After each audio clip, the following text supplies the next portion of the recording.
Video में हम करेंगे एक्सरसाइज 1.3 क्लास 10th की। इसके सारे क्वेश्चंस करने वाले हैं हम इस वीडियो में, लेकिन उससे पहले हमें एक थ्योरम समझनी होगी, थ्योरम 1.3, क्योंकि ये थ्योरम जरूरी है इन क्वेश्चंस को करने के लिए।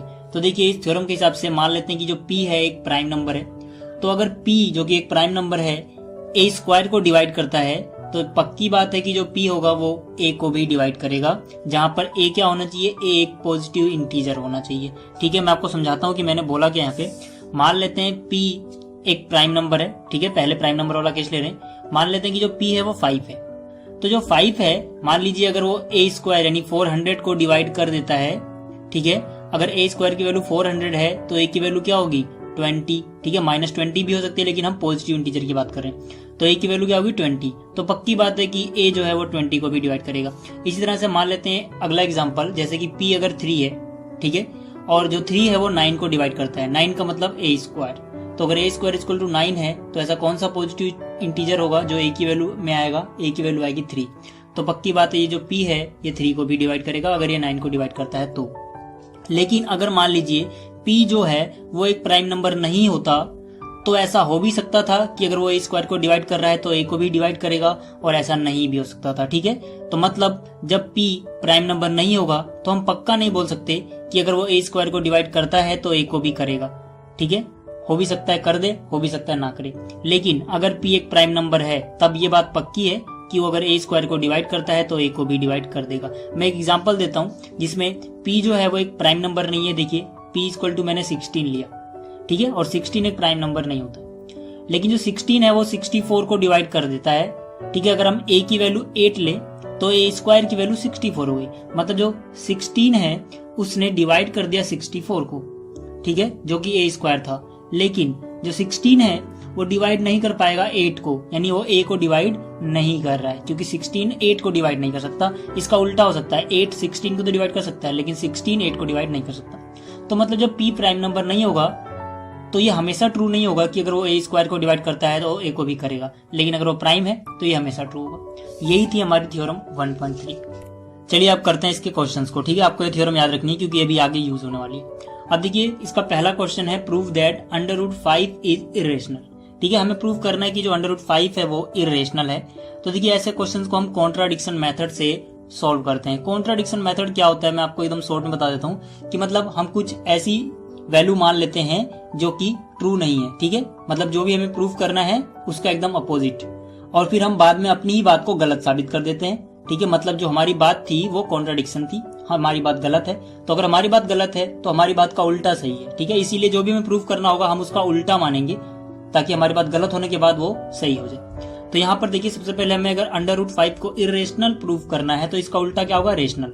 तो हम मान लेते हैं, let us assume √5 is a rational number. ठीक है, अब देखिए, अगर √5 एक रेशनल नंबर है तो हम इसको p डिवाइड बाई q की फॉर्म में लिख सकते हैं। ठीक है, यानी कि r डिवाइड बाई s मान लिया, आप चाहे p q लिखो r s लिखो, कोई फर्क नहीं पड़ता।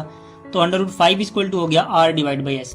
ठीक है, जहां पर s क्या होगा, s 0 के बराबर नहीं हो सकता है r और s जो है इनका कोई कॉमन फैक्टर हो 1 के अलावा, हो सकता है ना भी हो। ठीक है, अगर r और s का कोई भी कॉमन फैक्टर है 1 के अलावा, तो जो भी कॉमन फैक्टर है हम उससे अगर इसको डिवाइड कर दें तो ये अपने मिनिमम फॉर्म में आ जाएगा। ठीक है, मान लेते हैं r और s का कोई कॉमन फैक्टर रहा होगा, कुछ भी हो सकता है, उससे अगर हम इसको डिवाइड कर रहे हैं तो ये मिनिमम फॉर्म में आ जा रहा है, मतलब a डिवाइड बाई b की फॉर्म में, जहां पर a और b अब क्या है, वो को प्राइम है। को प्राइम क्या होते हैं, ऐसे नंबर्स जिनके पास कोई भी कॉमन फैक्टर नहीं होता 1 के अलावा। ठीक है, अब हम ज्यादातर क्वेश्चन में आपने देखा होगा शुरू में ही मान लेते हैं कि √5 is equal to a by b, जहां पर a और b को प्राइम नंबर है। ठीक है, वो सही है, आप मान सकते हैं, लेकिन मैंने फिर भी यहाँ पे क्यों नहीं माना, यहाँ डिवाइड करके क्यों दिखाया, क्योंकि बहुत सारे लोगों के दिमाग में कंफ्यूजन रहती है कि अगर उनके बीच में कोई कॉमन फैक्टर होगा तो क्या वो रेशनल नंबर नहीं है। बिल्कुल है, जैसे 4 और 6 है, इनमें 2 जो है वो कॉमन फैक्टर है,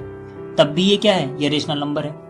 लेकिन हर रेशनल नंबर को आप मिनिमम फॉर्म में लिख सकते हो, 2 2 जा 4, 2 3 जा 6, और मिनिमम फॉर्म में आने के बाद वो को प्राइम हो जाएंगे। 2 और 3 अब क्या है, को प्राइम है। ये 4/6 की ही वैल्यू है। मतलब अगर आपके दिमाग में ये कंफ्यूजन आती है कि ऐसे भी तो ये रेशनल नंबर था, जबकि 2 इसका एक कॉमन है फैक्टर, ठीक है, दोनों के पास है, तो आप ये सोच लेना कि हम हर रेशनल नंबर को डिवाइड करके उसके कॉमन फैक्टर से मिनिमम फॉर्म में लिख सकते हैं। और मिनिमम फॉर्म में लिखने के बाद वो को प्राइम बन जाएंगे, उनका 1 के अलावा कोई फैक्टर नहीं होगा। तो ज्यादातर क्वेश्चन में जो हम आगे करेंगे मैं ये स्टेप गायब कर दूंगा, ठीक है। आप एग्जाम में सीधा ये स्टेप लिख सकते हो कि √5 equal to a by B, जहां पर a और b क्या है, a by B coprime number है, मतलब उनके बीच में कोई भी कॉमन फैक्टर नहीं है 1 के अलावा, ठीक है। क्योंकि अगर रहा होगा तो हमने उससे डिवाइड करके मिनिमम फॉर्म में लिख सकते हैं। अब देखिए, अब इसके बाद वाले जो स्टेप हैं वो आपको याद रखने हैं, बिल्कुल सेम होंगे। आप क्या करो, जो ये b है इसको आप इधर ले आओ, तो √5 के साथ b मल्टीप्लाई में आ जाएगा, तो ये हो जाएगा √5b is equal to a, ठीक है। अब इसके बाद हमें दोनों तरफ स्क्वायर कर देना है। अगर हम दोनों तरफ स्क्वायर करेंगे, देखिए लेफ्ट हैंड साइड में स्क्वायर करते हैं पहले, √5 का स्क्वायर हो गया 5, b का स्क्वायर करोगे हो जाएगा b square is equal to अपनी जगह a का स्क्वायर हो गया a स्क्वायर। इसको मान लेते हैं इक्वेशन 1। इसके बाद देखिए, अब हम कह सकते हैं कि अगर 5b square is equal to a square है, तो इसका मतलब 5 जो है वो a स्क्वायर को डिवाइड करता है, और अगर 5 जो है वो a स्क्वायर को डिवाइड करता है तो आप थ्योरम 1.3 याद करो, उसमें था कि अगर p a स्क्वायर को डिवाइड करता है और p प्राइम नंबर है, तो जो p है वो a को भी डिवाइड करेगा। आप यहाँ पे देख सकते हैं 5 एक प्राइम नंबर है और 5 a स्क्वायर को डिवाइड कर रहा है, इसका मतलब जो 5 है वो a को भी डिवाइड करेगा बाय थ्योरम 1.3 से, ठीक है। 5 डिवाइड्स a, ठीक है। और अगर 5 a को डिवाइड करता है तो इसका मतलब है कि जो 5 है वो एक फैक्टर है a का, ठीक है।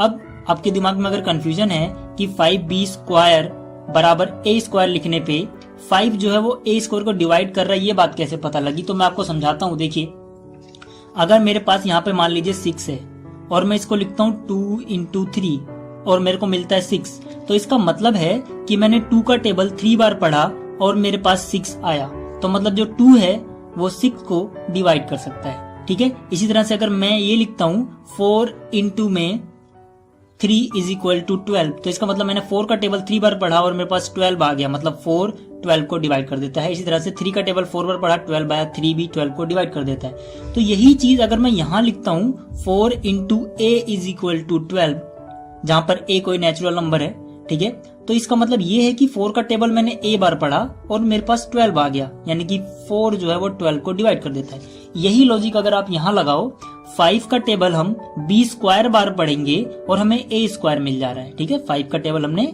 b स्क्वायर बार पढ़ा और हमें a स्क्वायर मिल गया, तो मतलब जो 5 है वो a स्क्वायर को डिवाइड कर देता है, क्योंकि 5 का टेबल b स्क्वायर बार पढ़ने के बाद a स्क्वायर मिल जाता है। तो यही लॉजिक लगाया, जिसकी वजह से मैं पता लगा कि अगर ऐसा लिखा हुआ है तो हम कह सकते हैं कि जो 5 है वो डिवाइड कर देता है a स्क्वायर को, ठीक है। चलिए, अब यहां तक आपको समझ में आ गया था कि जो 5 है वो एक फैक्टर है a का, ठीक है, बाय थ्योरम 1.3। अब देखिए, यहाँ के बाद आपको याद रखना है सारे क्वेश्चंस में आप क्या करेंगे, यहाँ पर जो 2 चीजें हैं, ठीक है, उनमें से देखिए एक नंबर के साथ एक वेरिएबल जो होगा और एक अकेला होगा। जो अकेला है उसको आप पुट कर दो, जैसे यहाँ पर अकेला क्या है a स्क्वायर, तो a को आप पुट कर दो यहाँ पे जो नंबर वैल्यू है, यानी 5 इंटू में कुछ और, जैसे c ले लिया मैंने, ठीक है। हमेशा आपको यही करना है, तो यानी a बराबर आ गया 5c और इसको आप इक्वेशन 1 में ही पुट करोगे, ठीक है। तो put a is equal to 5c in equation 1 for some integer c, जहाँ पे c क्या है, कोई इंटीजर है। अगर हम ऐसा करते हैं तो पहले मैं इक्वेशन 1 को यहाँ पे उतार लिया मैंने, ठीक है। इक्वेशन 1 क्या था, 5b square equal to a square, तो यहाँ मैंने लिखा 5b square equal to a square. अब देखिए, 5 की जगह 5, b स्क्वायर की जगह b स्क्वायर, a की वैल्यू पुट कर दी मैंने 5c, क्योंकि a बराबर मैंने माना है 5c, ठीक है। तो 5 की जगह 5, b स्क्वायर की जगह b स्क्वायर, 5 का स्क्वायर करोगे 25 मिलेगा, c का स्क्वायर करोगे c स्क्वायर मिल जाएगा। तो यहाँ से b स्क्वायर की वैल्यू कितनी आ जाएगी, 5 चला जाएगा डिवाइड में, ठीक है। 25 अपनी जगह, 5 से 25 को काटोगे, 5 जा 25 होता है, यानी ये 5c स्क्वायर आ जाएगा। बिल्कुल सेम लॉजिक हम यहाँ लगाएं तो इसका मतलब है कि 5 का टेबल c स्क्वायर बार पढ़ने के बाद b स्क्वायर मिलता है, ठीक है। तो इसका मतलब क्या है, जो 5 है वो b स्क्वायर को डिवाइड कर देता है, तो हम यहाँ लिखेंगे 5 डिवाइड्स b स्क्वायर। और थ्योरम 1.3 से अगर p a स्क्वायर को डिवाइड करता है या b स्क्वायर कुछ भी हो सकता है, तो इसका मतलब वो a को भी या b को भी डिवाइड करेगा। तो जब 5 b स्क्वायर को डिवाइड कर रहा है तो इसका मतलब जो 5 है वो b को भी डिवाइड करेगा, और अगर 5 b को डिवाइड करता है तो इसका मतलब है जो 5 है वो एक फैक्टर हो जाएगा b का। अब देखिए, जैसे ही जो 5 है वो b का भी फैक्टर आ गया तो ये कॉन्ट्रडिक्शन पैदा हो गया। क्यों? क्योंकि 5 देखिए यहाँ पे b को भी डिवाइड करता है, और थोड़ी देर पहले हमने देखा था कि जो 5 है वो a को भी डिवाइड करता है, यानी a का भी फैक्टर है। जबकि हमने माना था कि a एंड b जो है वो को प्राइम है, ठीक है, मतलब इनके बीच में कोई भी कॉमन फैक्टर नहीं है 1 के अलावा। लेकिन यहाँ पर 1 के अलावा भी एक फैक्टर आ गया 5, तो हम लिखेंगे it contradicts that A and B have no common factor. तो इसका मतलब है जो हमने एज्यूम किया था शुरू में, हमारी जो एज्यूम्शन थी वो गलत थी और √5 है इरेशनल नंबर, ना कि रेशनल नंबर। ठीक है, तो ये था इसका पहला क्वेश्चन। अब देखते हैं आगे क्वेश्चन क्या है। अब देखिए इसके क्वेश्चन नंबर 2 में हमें प्रूफ करना है 3 + 2 √5 इज इरेशनल। ठीक है, ऐसे प्लस वाले क्वेश्चन या प्लस माइनस वाले क्वेश्चन ज्यादा आसान होते हैं, इनमें हम डायरेक्ट यूज कर सकते हैं कि √5 जो है वो इरेशनल है। इसमें √5 को हमें इरेशनल प्रूफ करने की जरूरत नहीं है। ठीक है, हमें इस पूरे नंबर को अब इरेशनल प्रूफ करना है और हम यूज करेंगे कि √5 एक इरेशनल नंबर है। तो इसको हम कैसे करेंगे, देखिए सबसे पहले हम मान लेते हैं कि पूरा का पूरा नंबर जो है 3 + 2 √5 इज रेशनल। ठीक है, अब हम क्या करेंगे, अगर ये एक रेशनल नंबर है तो 3 + 2 √5 इज इक्वल टू a/b, जहां पर b जो है वो 0 के बराबर नहीं होगा। और अब मैंने डायरेक्टली मान लिया कि a एंड b आर को प्राइम्स, मतलब इनके बीच में कोई भी कॉमन फैक्टर नहीं है। ठीक है, अगर रहा होगा तो हमने इसको लोएस्ट टर्म में लिखा है काटने के बाद, तो मतलब अब कोई भी कॉमन फैक्टर नहीं होगा 1 के अलावा, यानी कि ये कोप्राइम है। अब हम क्या करेंगे, देखिए जो ये 3 है इसको आप उधर ले जाओ तो 2 √5 यहीं बचेगा, a/b की वैल्यू ये रही और जो 3 था ये आ गया माइनस में। जो ये 2 है ये चला जाएगा डिवाइड में, ऊपर कुछ नहीं तो 1 लिख सकते हैं आप। ठीक है, तो जगह 1/2 और ब्रैकेट के अंदर ये सारा। अब देखिए, अब हम जानते हैं कि जो a भी एक इंटीजर था, b भी एक इंटीजर है और 3 भी एक इंटीजर है, मतलब a/b क्या है, रेशनल। इसमें से आप एक रेशनल नंबर माइनस कर रहे हो, यानी a/b - 3 भी क्या है, एक रेशनल नंबर है। और अगर आप इसको 1/2 से मल्टीप्लाई कर रहे हो या फिर 2 से डिवाइड, कुछ भी बोलो आप, 1/2 से मल्टीप्लाई या फिर 2 से डिवाइड, एक ही बात है, तो फिर भी ये रेशनल नंबर ही रहेगा। तो हम कह सकते हैं कि since a, b and 3 are integers, तो ये जो होगा ये एक रेशनल नंबर होगा। और जैसे कि मैंने बताया, हम इसमें डायरेक्टली यूज कर सकते हैं कि √5 एक इरेशनल है। तो हम जानते हैं कि √5 एक इरेशनल है।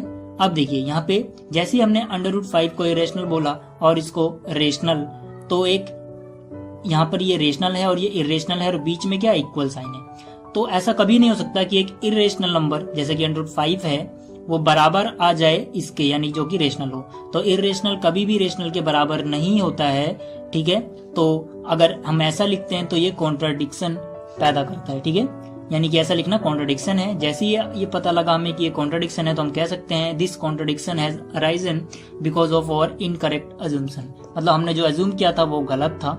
ठीक है, और 3 + √5 एक इरेशनल नंबर है। ठीक है, तो ये था क्वेश्चन नंबर 2। अब देखते हैं इसका क्वेश्चन नंबर 3 क्या है। अब देखिए इसका जो क्वेश्चन नंबर 3 है उसमें हमें प्रूफ करना है कि पहले 3 पार्ट है इसके। पहला पार्ट है 1/√2 एक इरेशनल नंबर है। तो सबसे पहले जैसे कि हम मानते हुए हैं वैसे ही मान लेंगे, let us assume 1/√2 is rational number. जैसे हमने इसको रेशनल माना, हम इसको लिख सकते हैं a/b के बराबर, जहां पर जो b होगा वो 0 के बराबर नहीं हो सकता है और a एंड b को प्राइम है, मतलब इनके बीच में 1 के अलावा कोई भी कॉमन फैक्टर नहीं है।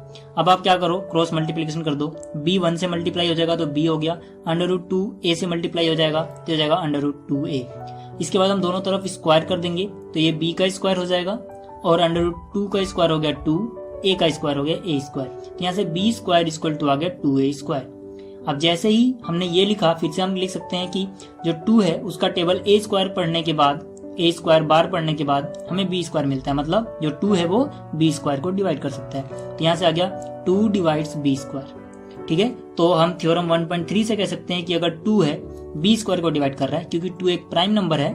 ठीक है, तो 2 जो है वो b को भी डिवाइड करेगा। ठीक है, थ्योरम 1.3 से। अब जैसे ही इतना हो गया तो मतलब जो 2 है वो b को अगर डिवाइड कर रहा है तो अब हमें प्रूफ करना होगी 2 a को भी डिवाइड करता है। हम वो कैसे करेंगे, देखिए फिर से जैसे कि मैंने बताया था आपको, ऐसे क्वेश्चन में जो अकेला है, ठीक है, जो मल्टीप्लाई में नहीं है नंबर के साथ अकेला है, उसके बराबर मान लेनी है। न्यूमेरिकल वैल्यू वही रहेगी जो यहाँ पर है 2 और कोई एक कुछ भी एक वेरिएबल c मान ले, जैसे कि यहाँ पे, तो b इक्वल टू हो गया 2c। √5 वाले में 5c माना था, √2 है यहाँ पे तो 2c मान लिया। ठीक है, तो b इक्वल टू 2c हो गया। अब देखिए b की वैल्यू जरा आप पुट करो इक्वेशन 1 में, इक्वेशन 1 ये रही, इसको मैंने यहाँ पे कॉपी किया, b square 2a square, b square की जगह 2c का स्क्वायर आ जाएगा, b की जगह आ गया 2c और ये सेम रहा, 2 का स्क्वायर 4 हो गया, c का स्क्वायर c स्क्वायर, ये सेम रहा। ठीक है, तो यहाँ से अगर हम a स्क्वायर की वैल्यू निकालें तो 2 जो है वो डिवाइड में आ जाएगा, 2 2 जा 4, यानी काटोगे तो 2c square equal to a square आएगा। तो फिर से यहाँ पे आप देख सकते हो कि अगर हम 2 का टेबल c स्क्वायर बार पढ़ें तो हमें a स्क्वायर मिल रहा है। इस इक्वेशन का यही मतलब है, यानी जो 2 है वो डिवाइड कर सकता है a स्क्वायर को। और अगर 2a स्क्वायर को डिवाइड कर सकता है, 2 एक प्राइम नंबर भी है, तो थ्योरम 1.3 से हम कह सकते हैं कि जो 2 है वो a को भी डिवाइड करेगा। ठीक है, तो यहाँ से आप देख सकते हैं कि 2 a को भी डिवाइड कर सकता है और हमने पीछे देखा था कि जो 2 है वो b को भी डिवाइड कर सकता है। तो मतलब जो 2 है वो कॉमन फैक्टर है a का भी और b का भी। तो सो हम लिख सकते हैं so 2 is a common factor of a and b। This contradicts that a and b are coprime. ठीक है, ये इस बात में कॉन्ट्रडिक्शन पैदा कर देता है कि a और b क्या है, को प्राइम है। तो हम कह सकते हैं कि जो हमारी एज्यूम्पशन थी वो रॉन्ग थी और 1 डिवाइड बाय √2 क्या है, एक इरेशनल नंबर है, ना कि एक रेशनल नंबर।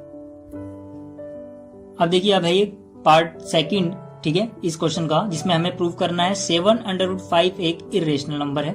ऐसे मल्टीप्लीकेशन वाले सवाल जिसमें अंडर जो नंबर है अंडर के अंदर वो ऊपर हो, डिनोमिनेटर में ना हो, ये बहुत ही इजी होते हैं। इससे पहले वाला जो क्वेश्चन था, ठीक है, इसमें डिनोमिनेटर में था अंडर वाला नंबर, लेकिन यहाँ पर क्या है, यहाँ पर ऊपर है ये, ठीक है, न्यूमरेटर में। तो जब न्यूमरेटर में होगा तो उसको करने का तरीका आसान हो जाता है। तब हम कैसे करते हैं, देखिए हम पहले मान लेते हैं 7√5 जो है वो एक रेशनल नंबर है, तो इसको हम a/b की फॉर्म में लिख सकते हैं, जहां पर b जो है वो 0 के बराबर नहीं है। ठीक है, और a b क्या है, को प्राइम नंबर है, मतलब इनके बीच में कोई भी कॉमन फैक्टर नहीं है 1 के अलावा।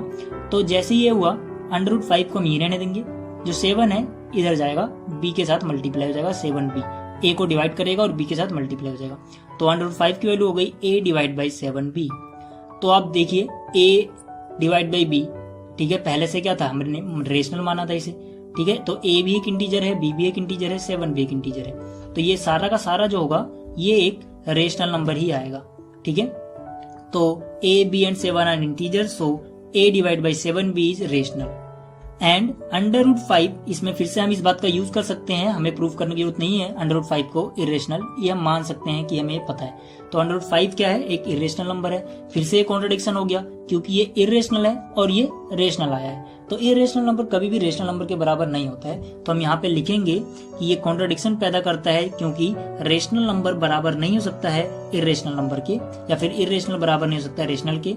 तो हमारी जो अजम्पशन थी वो रॉन्ग थी और 7√5 इज इरेशनल नंबर। ठीक है, अब देखिए अगर आपके दिमाग में कंफ्यूजन है कि जैसे हमने इस क्वेश्चन को किया, ठीक है, इसी तरीके से हमने ये वाला क्यों नहीं किया था 1 डिवाइड बाई √2 वाला, तो देखिए इसको मैं बता देता हूँ। अगर हम इस तरीके से करने लग जाएं इसको, तो यहाँ से 1 डिवाइड बाई √2 को आप लिख सकते हो a बाई b, और जब आप क्रॉस मल्टीप्लाई करोगे तो ये b डिवाइड बाई a बराबर हो जाएगा √2 डिवाइड बाई 1 के। ठीक है, तो जैसे आप b डिवाइड बाई a लिखते हो तो आप ये नहीं कह सकते कि अब ये रेशनल ही होगा। क्यों? क्योंकि जो a है वो 0 भी हो सकता है भाई, क्योंकि हमने यही तो माना है कि b 0 के बराबर नहीं है। हमने ये तो नहीं कहा कि a 0 के बराबर नहीं हो सकता, हो भी सकता है, नहीं भी हो सकता। तो उस केस में जिसमें a बराबर 0 आ जाएगा ये मेथड फेल हो जाएगा, क्योंकि इसमें a जा रहा है डिनोमिनेटर में क्रॉस मल्टीप्लिकेशन करने के बाद। ठीक है, तो इसीलिए जिसमें डिनोमिनेटर में चला जाए, ठीक है, a जिसको हमने कुछ नहीं समझा है, हो सकता है वो 0 हो भी हो सकता है ना भी हो, उसमें हम ये वाला तरीका अपनाएंगे। और यहाँ पर आप देख सकते हैं जो a है वो ऊपर ही रह रहा है, नीचे तो नहीं जा रहा है। ठीक है, और b नीचे है और b 0 के बराबर नहीं है, हमने माना है, तो यहाँ b के नीचे होने से कोई नुकसान नहीं होगा। लेकिन अगर a नीचे चला जाएगा, जैसे कि पिछले वाले क्वेश्चन वाला था 1 बाई √2, तो वहां पे दिक्कत हो जाएगी। इसलिए आप इस क्वेश्चन को इस तरीके से कर सकते हैं, उसको नहीं, उसको आप उसी तरीके से करोगे।